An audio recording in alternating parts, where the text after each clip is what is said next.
Programme अक्सर रसोई में खैर मकदम है आपका। इस मज़े की दोपहर में मैं रूपाली आपके साथ हूँ। दोस्तों, आज का एपिसोड बहुत खास है। खास इसलिए क्योंकि आज से कुछ दिनों के लिए हम आपको सिखाने जा रहे हैं वो खाना जो कि ताल्लुक़ रखता है दिल्ली से। जी हाँ दोस्तों, आप दिल्ली का जायकेदार खाना घर पर ही बैठे सीख सकते हैं। हम अपने जायके के सफ़र की शुरुआत करते हैं दिल्ली की बहुत ही मशहूर और टिपिकल रेसिपी दाल मखनी से।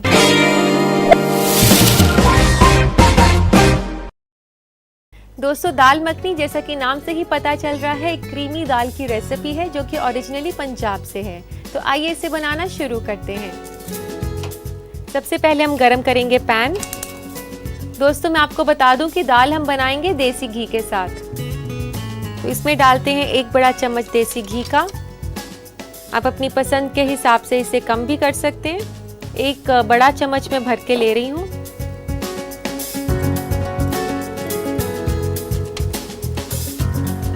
दोस्तों, घी से काफ़ी अच्छा फ्लेवर आता है दाल का, और जब भी आप दाल बनाएं तो कोशिश करें कि उसे देसी घी में ही बनाएं।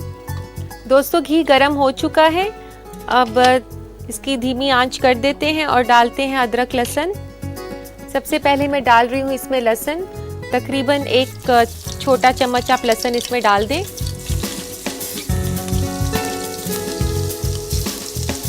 लहसुन डालने के साथ साथ इसमें डाल दें अदरक। अदरक भी मैं 1 छोटा चम्मच डाल रही हूँ अंदाजे से।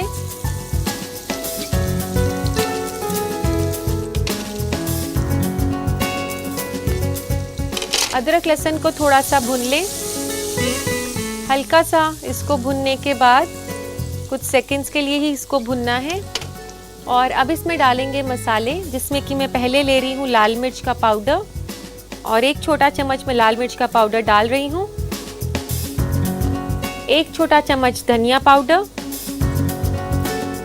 1 छोटा चम्मच जीरा पाउडर,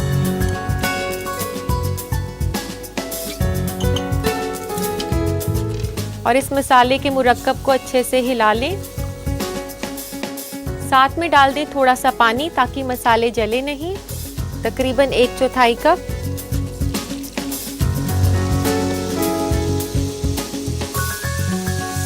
दोस्तों, मैं आपको बता दूं कि दाल मखनी बिना प्याज के बनती है। और अब डालना है हमने इसमें टमाटर का प्यूरी। यहाँ पर मैंने टमाटर की प्यूरी बनाई हुई है।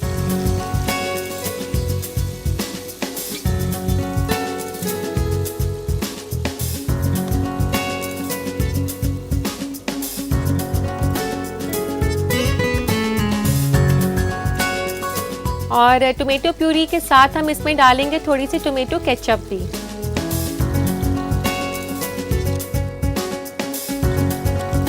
दो बड़े चम्मच दोस्तों मैं इसमें केचप डाल रही हूँ। मैं आपको बता दूं कि ये डिश जो है दाल मखनी थोड़ी सी स्वीट साइड पर होती है। इसमें हल्की सी मिठास होती है जो कि हम देते हैं केचप से। अगर किसी वजह से आप केचप का इस्तेमाल नहीं करना चाहते तो आप आधा छोटा चम्मच चीनी का भी डाल सकते हैं। लेकिन मैं आपको बता दूं दोस्तों, केचप डालने से इसका एक तो रंग भी अच्छा आएगा और मिठास तो थोड़ी सी है ही। अब इस मिक्सचर को हमने तब तक कुक करना है जब तक कि घी ऊपर ना आ जाए। इसको तकरीबन 8 से 10 मिनट लग जाते हैं। यहाँ पर हमें थोड़ी सी पेशेंस चाहिए। गैस को आपने धीमे आंच पर रखना है। दोस्तों, दिल्ली में चूँकि पंजाबियों की आबादी काफ़ी ज़्यादा है, तो इसलिए कोई हैरत की बात नहीं कि यहाँ पर ये डिश काफ़ी पॉपुलर है। तो दोस्तों, आप देख सकते हैं कि टमाटर की प्यूरी अच्छे से कुक हो गई है। इसके ऊपर एक शाइन आ गई है, यानी कि जो इसका घी है वो अलग हो गया है टमाटर प्यूरी से। और अब इसमें हम डालेंगे कसूरी मेथी। तकरीबन 1 छोटा चम्मच कसूरी मेथी आप ऐसे मसल कर डाल दें। दाल मखनी में ये काफ़ी अच्छा जायका देती है मेथी। और मेथी डालने के बाद अब हम इसमें डालेंगे दाल। दोस्तों, यहाँ मैंने ली है उड़द साबुत दाल, जो कि काली दाल होती है। इसको मैंने उबाला हुआ है पहले से। तो दोस्तों, ये बॉईल करी हुई दाल मैं इस पके हुए टोमेटो प्यूरी में डाल देती हूँ।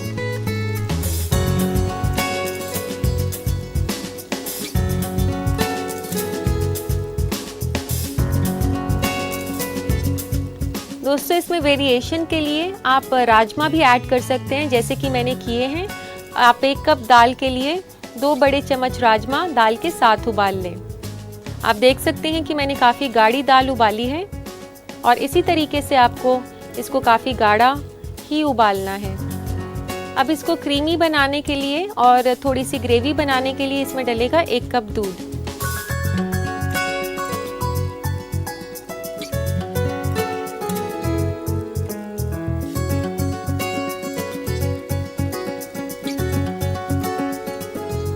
आप ऐसे एक हाथ से हिलाते रहें और दूसरे हाथ से दूध डालते रहें। जहाँ पर लगे कि इसकी कंसिस्टेंसी ठीक हो गई है वहाँ पर आप इसे छोड़ दें। दूध जो है 1 कप के अंदाजे से डल जाएगा।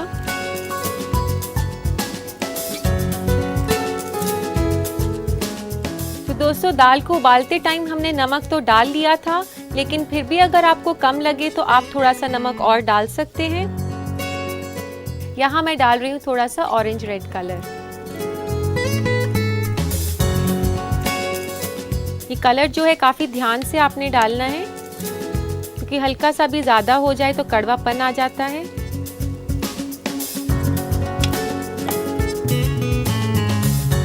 तो दोस्तों, अब दाल को आपने तकरीबन 10 मिनट के लिए धीमी आंच पर पकाना है, ताकि ये अच्छे से मसालों के साथ मिक्स हो जाए और घुल जाए। दोस्तों, जब आप दाल को पका रहे होंगे 8 से 10 मिनट के लिए, तब आप ऐसे इसको मैश करते रहें ताकि ये अच्छे से घुली हुई दाल बने। इस तरीके से इसको मैश करना है आपने पकाते टाइम।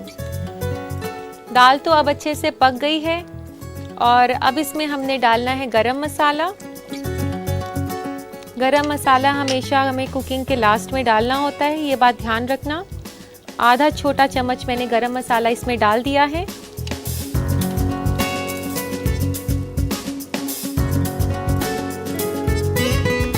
तो दोस्तों, अब हमने इसमें डालना है मक्खन, जो कि काफ़ी अच्छी मिकदार में इसमें डलता है। और अब इसमें डाल देंगे आप 1 बड़ा चम्मच मक्खन का।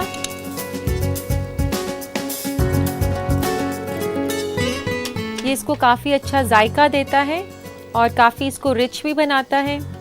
दोस्तों, दाल मखनी दिल्ली में इतनी पॉपुलर है कि आपको एक ढाबे से लेकर 5 स्टार होटल्स तक मिलेगी और लोग इसको बेहद ही पसंद करते हैं, खासकर वेजिटेरियंस जिनकी ये फेवरेट रेसिपी होती है। तो दोस्तों, अब बारी है इसमें क्रीम डालने की। क्रीम को अच्छे से फेंट लें आप घर पर अगर दूध के ऊपर मलाई हो उसका इस्तेमाल भी कर सकते हैं इसके लिए। आधा कप इसमें क्रीम डल जाएगी। तो दोस्तों, आप देख सकते हैं कि कितनी रिच है ये रेसिपी। तो दोस्तों, दाल तैयार हो चुकी है। क्रीम डालने के बाद इसको ज़्यादा नहीं पकाना। और अब लेते हैं एक सर्विंग प्लेटर इसको सर्व करने के लिए।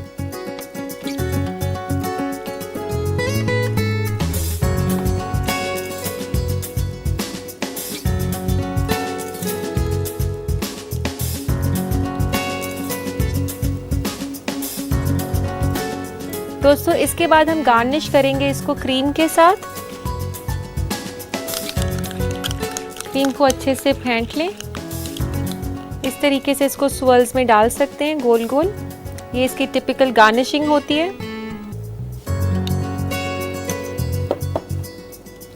और इसके बाद इसके ऊपर स्प्रिंकल करेंगे कसूरी मेथी।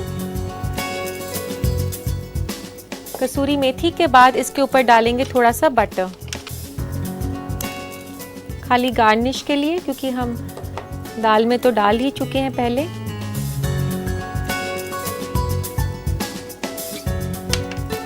तो लीजिए दोस्तों, तैयार है दिल्ली की बेहद ही मशहूर और लजीज रेसिपी दाल मखनी।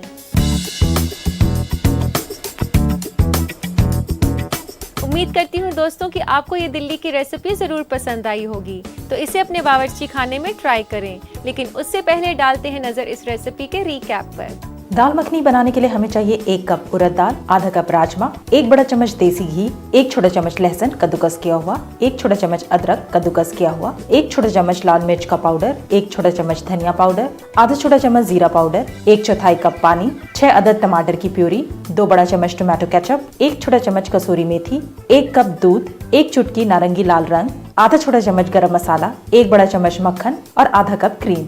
सबसे पहले पैन में घी गरम करें, इसमें लहसुन और अदरक कुछ देर भून लें। अब डालें लाल मिर्च पाउडर, धनिया पाउडर, जीरा पाउडर और थोड़ा पानी डालकर अच्छे से मिला लें। इसके बाद टोमेटो प्यूरी और टोमेटो केचप डालें और 8 से 10 मिनट पकने दें। अब इसमें कसूरी मेथी, उबली हुई साबुत उड़द दाल में मिली राजमा, दूध और नारंगी लाल रंग डालें और अच्छे से मिला लें। दाल पकते वक्त साथ साथ उसे मसलते भी रहें। उसके बाद मिलाएं गरम मसाला, मक्खन और क्रीम। एक प्लेटर में इस दाल को परोसें और क्रीम, कसूरी मेथी और मक्खन से गार्निश करें।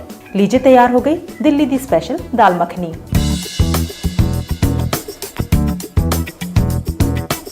उम्मीद करती हूँ दोस्तों कि आपने ये रेसिपी अच्छे से नोट कर ली होगी। अब वक्त है एक छोटे से वक्फे का, कहीं मत जाइएगा, देखते रहिए अक्सर रसोई।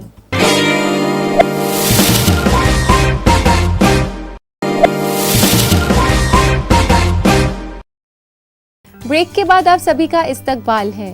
मैं हूँ रूपाली और आप देख रहे हैं अक्सर रसोई। दोस्तों, अब वक्त है फूड ट्रेंड्स का, तो आइए देखते हैं क्या है नया इस सेगमेंट में। जब आप बहुत थके हों और आपको खुद के लिए खाना तैयार करना पड़े तो आपको टेक अवेज और फास्ट फूड सबसे आसान ऑप्शन लगते हैं। लेकिन थोड़ी सी प्लानिंग के साथ आप घर में ही आसानी से और जल्दी से न्यूट्रिशियस खाना तैयार कर सकते हैं। मसलन बेसन का चीरा, जिसे वेजिटेरियन ऑमलेट भी कहते हैं। ये हिंदुस्तान के कई शहरों में रिवायती नाश्ते के तौर पर खाया जाता है। इसे बनाने में सिर्फ 20 मिनट का वक्त लगता है और इसमें कैलोरीज बहुत कम होती है और ये प्रोटीन से भरपूर है। बेसन का चीरा जल्दी तो बनता ही है, साथ ही ये कोलेस्ट्रॉल को कम करने, खून में चीनी की मिकदार को बढ़ने से रोकने और ज़ियादतीज़ को काबू में करने के लिए बड़ा मददगार साबित होता है। अगला ऑप्शन है अंडे की सफेदी से बना ऑमलेट। इसे बनाने में सिर्फ 10 मिनट लगते हैं और ये लो फैट, लो कार्बोहाइड्रेट और लो कोलेस्ट्रॉल वाला खाना है। अंडे की सफेदी में चर्बी कम और प्रोटीन ज्यादा होता है, जो हमारा जिस्म आसानी से डाइजेस्ट कर लेता है। अगला ऑप्शन है लेमन कोरिएंडर सूप, यानी कि नींबू और धनिए का सूप। नींबू का रस और तीखे मिर्च इसे खुशबू से भरा और सेहत अफजा सूप बनाते हैं। इस सूप में डला नींबू एक बेहतरीन एंटीऑक्सीडेंट है और साथ ही ये कैंसर जैसी बीमारी से लड़ने में मदद करता है, जबकि धनिया ज़ियादतीज़ के मरीजों के लिए मुफीद होता है। इसी तरह कम वक्त और थोड़ी मेहनत के साथ घर में ही तंदुरुस्ती से भरा खाना खाया जा सकता है। फूड ट्रेंड्स के बाद जैसा कि आपको पता है, हम शामिल करते हैं आपके खतूत। तो लेते हैं आज का हम पहला खत। पहला खत लिखा है दिलशाद ने बोकारो से। वो लिखते हैं कि ड्राई रोस्टिंग का सही तरीका क्या है। दिलशाद, ड्राई रोस्टिंग बेहद ही आसान है।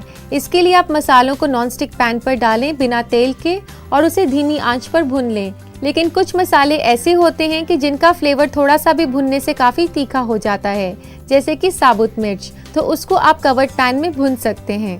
इसी के साथ लेते हैं हम आज का अगला खत। अगला खत है रूबी का नोएडा से। वह पूछती हैं कि सॉस या ग्रेवी को गाढ़ा कैसे बनाया जाए। रूबी, अगर आपको ग्रेवी को गाढ़ा बनाना है तो आप मसाला पेस्ट का इस्तेमाल कर सकती हैं। इसके अलावा आप टमाटर, दही या फिर नारियल से भी ग्रेवी को गाढ़ा बना सकती हैं। और अगर आप चाइनीज़ सॉस की बात कर रही हैं तो उसको गाढ़ा किया जाता है कॉर्नफ्लावर पेस्ट के साथ। और अब हम लेते हैं दोस्तों हमारा अगला खत। अगला खत लिखा है संजीदा ने कानपुर से। ये लिखती हैं कि रूपाली, आपका शो हमें बेहद पसंद है। मेरा आपसे एक सवाल है कि हाथों से लहसुन और प्याज की स्मेल को ख़त्म करने का कोई तरीका बताएं। संजीदा, हमारा शो पसंद करने के लिए बहुत बहुत शुक्रिया। और लहसुन और प्याज की स्मेल हाथों से हटाने के लिए मैं आपको बहुत ही आसान सा तरीका बताती हूँ। आप थोड़े से नमक को पानी के साथ मिला लें, उसको अपने हाथों पर मल लें, फिर उसको ठंडे पानी से धोएंगी तो उससे स्मेल चली जाएगी। उम्मीद है ये आपके काम आएगा। तो दोस्तों, ये थे आपके खत। उम्मीद करती हूँ कि आप मेरे जवाब से मुतमईन हो गए होंगे। इसी के साथ वक्त है एक छोटे से ब्रेक का, लेकिन कहीं मत जाइएगा क्योंकि ब्रेक के बाद मैं आपको सिखाने वाली हूँ एक लजीज परांठा। बने रहिए अक्सर रसोई के साथ।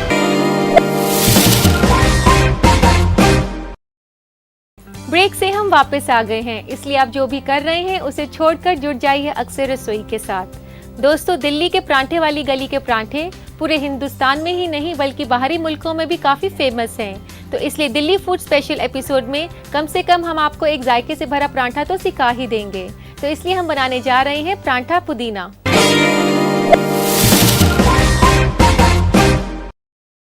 दोस्तों, दिल्ली के परांठे वाली गली पूरे हिंदुस्तान में ही नहीं बल्कि बाहरी मुल्कों में भी काफ़ी फेमस है। तो इसलिए दिल्ली फूड स्पेशल में हमें कम से कम आपको एक परांठा तो सिखाना ही था। तो पुदीना परांठा बनाने के लिए सबसे पहले हमें चाहिए गूंथा हुआ आटा, जो कि मैंने गूंथा है नमक और अजवाइन डाल के। और इसको सॉफ्ट बनाने के लिए आप इसमें 1 छोटा चम्मच देसी घी भी डाल सकते हैं। और इसे बनाना आप शुरू करते हैं।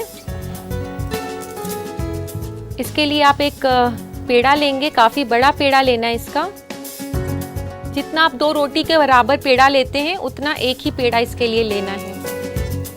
तो दोस्तों जब तक हम इसको बेलेंगे हम यहाँ पर तवा गरम करना भी शुरू कर देते हैं।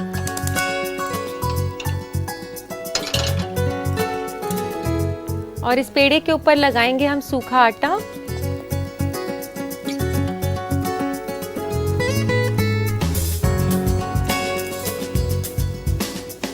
और इस तरीके से आपको इसको काफ़ी पतला और बड़ा बेलना है। दोस्तों पुदीना परांठा नाश्ते में खाना काफ़ी सेहतमंद है और काफ़ी लजीज भी लगता है ये नाश्ते में। इसको आप खा सकते हैं दही के साथ। इतना बड़ा बेलने के बाद अब इस पर लगाएंगे हम तेल। तेल की जगह अगर आप घी का इस्तेमाल करना चाहें तो वो भी कर सकते हैं। तेल काफ़ी अच्छी मिकदार में डालना है, इसमें 2 से 3 छोटे चम्मच।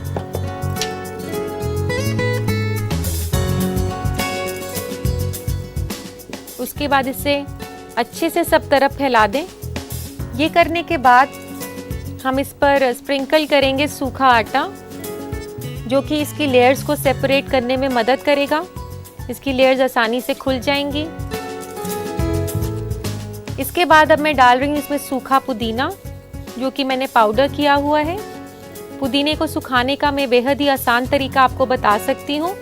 आप माइक्रोवेव में पुदीने के पत्ते धोकर 3 मिनट के लिए चला दें तो उसका पाउडर तैयार हो जाता है। अब ऐसे पुदीना और आटा लगाने के बाद हमने इसको फोल्ड्स देने हैं। आपने इस तरीके से इसको फोल्ड करना है जैसे कि कागज़ का पंखा बनाते हैं हम। इस तरीके से इसको प्लीट्स देने हैं हमने। दोस्तों परांठे वाली गली में बेहद ही अलग अलग किस्म के परांठे मिलते हैं, स्टफिंग वाले और इस तरीके से खाली पुदीने के फ्लेवर वाले भी। तो वहाँ पर जो है परांठे अपने जायके के लिए काफ़ी मशहूर हैं। और अब इस तरीके से प्लीट्स डालने के बाद अब आप इसको ऐसे रोल कर लें, प्लीट्स को ऊपर की तरफ रखकर। इस तरीके से करने के बाद आप ये जो एंड है इसको नीचे ऐसे दबा दें। ये अच्छे से सिक्योर होना चाहिए, नहीं तो परांठा खुल सकता है। और फिर इस पेड़े को हाथ से ऐसे बड़ा कर लें। और अब आपने इसको बेलना है, ये साइड ऊपर रखकर, ये जो साइड हमने दबाई थी इसको आपने ऊपर नहीं रखना। और फिर से इसके ऊपर लगा लेंगे थोड़ा सा सूखा आटा और इसके ऊपर फिर से स्प्रिंकल करेंगे पुदीना। और अब इसको वापस से बेलना है आपने। लेकिन ध्यान रहे दोस्तों, आपको इसको काफ़ी हल्के हाथ से बेलना है, क्योंकि अगर हम इसको ज़्यादा ज़ोर से बेलेंगे तो इसकी लेयर्स जो हैं वो आपस में चिपक जाएंगी और जब आप परांठे को सेकेंगे तो वो आपस में नहीं खुलेंगी, वो चिपक जाएंगी।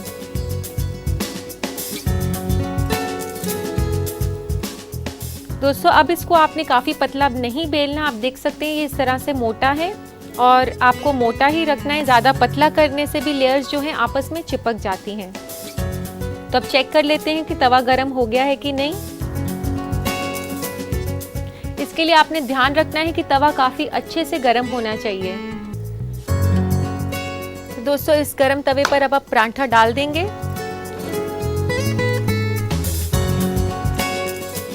दोस्तों जैसे कि आप देख सकते हैं परांठा हम तेल में पकाएंगे उससे काफ़ी हैवी हो जाता है, लेकिन जो हमने इसमें पुदीना डाला है इसको काफ़ी फ्रेश टेस्ट देता है, उसको काफ़ी बैलेंस करता है उसकी हैवीनेस को। एक तरफ से पक जाए तो आप इसको पलट दें। अब पलटने के बाद आप इस पर तेल लगाएंगे, तेल या घी जो भी आपको पसंद हो। किसी भी फैट का इस्तेमाल कर सकते हैं आप इसके लिए।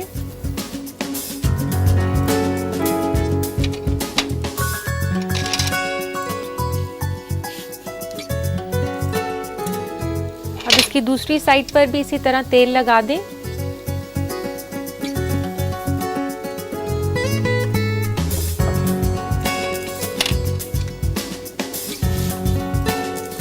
इसको आपने दोनों तरफ से काफ़ी करारा करना है अच्छे से दबाकर। दोस्तों ट्रेडिशनली तो इस परांठे को तंदूर में पकाया जाता है, लेकिन हम घर पर इसको तवे पर पका सकते हैं। घर पर भी ये काफ़ी अच्छा बनता है, लेकिन तंदूर के परांठे का टेस्ट काफ़ी अलग होता है और वो काफ़ी कड़क भी होता है। और आप ध्यान रखें कि इसको अच्छे से पकाएं, क्योंकि हमने इसको ज़्यादा पतला नहीं बेला है। तो दोस्तों ये परांठा तैयार हो चुका है, इसे निकाल लेते हैं अब। और अब इसे किसी कपड़े या किसी भी किचन टाल पर या पेपर पर हमने थोड़ा सा स्क्वीज़ करना होगा, ताकि इसकी जो लेयर्स हैं वो इस तरीके से खुल जाएं। तो दोस्तों आप देख सकते हैं कितना अच्छा परांठा बना है, इसमें काफ़ी लेयर्स भी आई हैं और काफ़ी अच्छे से ये सेपरेट हो गया है। और अब इसको सर्व करते हैं, लेते हैं एक प्लेटर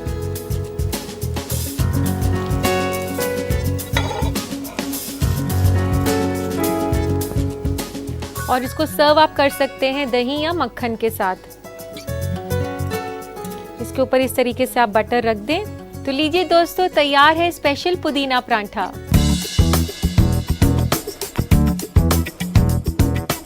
तो दोस्तों इस परांठे को अपने घर वालों को नाश्ते में जरूर चखाएं, लेकिन उससे पहले नोट करें इसकी रेसिपी। देखते हैं इसका रिकैप। पुदीना पराठा बनाने के लिए हमें चाहिए 2 कप नमक और अजवाइन डालकर गूंधा हुआ आटा, 3 छोटा चम्मच तेल, 1 छोटा चम्मच सूखे पुदीने का पाउडर, 1 बड़ा चम्मच मक्खन और थोड़ा सा सूखा आटा।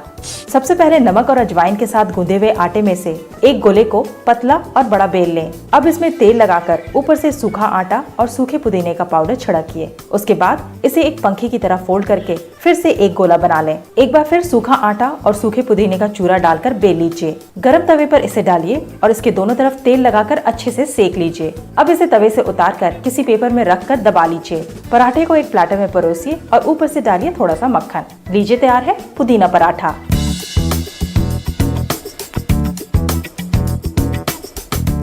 दोस्तों आज के लिए बस इतना ही। आपसे फिर मुलाकात होगी एक और नए एपिसोड में, कुछ और दिल्ली की स्पेशल रेसिपीज के साथ।